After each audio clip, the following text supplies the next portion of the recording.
Hekla, likely to erupt while the eruption of Iceland's Reykjanes volcano is still ongoing. A major development occurred at a far more explosive volcano in the country.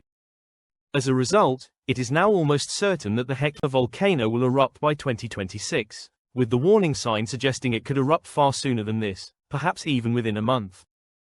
I am making this assertion based on a piece of circumstantial evidence, one that seems to repeat itself before each of Hekla's recent eruptions, per comments from locals and farmers that are familiar with the region.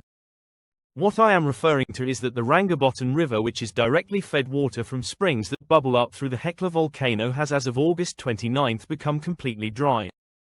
This river has become dry anywhere from days to multiple years before each of Hekla's recent eruptions, with water only coming back to the river in the hours to days before an eruption commences.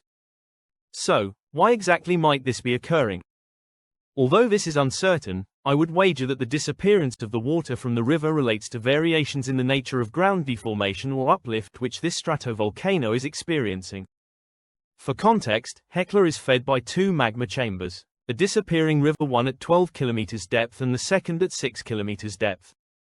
When magma fills the 12 km depth magma chamber, it generates a broad area of uplift, causing groundwater which beforehand traveled along a pre-existing fault line to the surface to suddenly flow elsewhere, causing the Rangabotn River to dry out. Then, magma moves to the 6 km depth magma chamber, generating a narrower center of stronger ground uplift, likely due to that magma chamber's smaller size. As a result, when this occurs, the ground which was fed groundwater via springs at the Rangabotn River actually subsides to an extent just enough that the river begins flowing once again.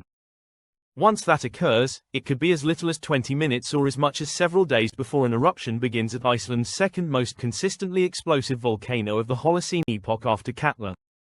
Although the groundwater has not yet returned yet, meaning current evidence suggests an eruption will occur within 2.5 years of this video being posted, you might be wondering why I am making such a strong inference based on just one not completely scientific piece of circumstantial evidence. After all, on a tier list of various types of volcanic unrest evidence involving a volcano during a period of hypothetical unrest, circumstantial evidence ranks near the bottom. My justification is that since each of the more than 1,000 active and potentially active volcanoes on Earth are distinct, at some locations changes to specific geothermal or groundwater sources can actually tell a great deal more or less depending on the volcano. For example, at Hawaii,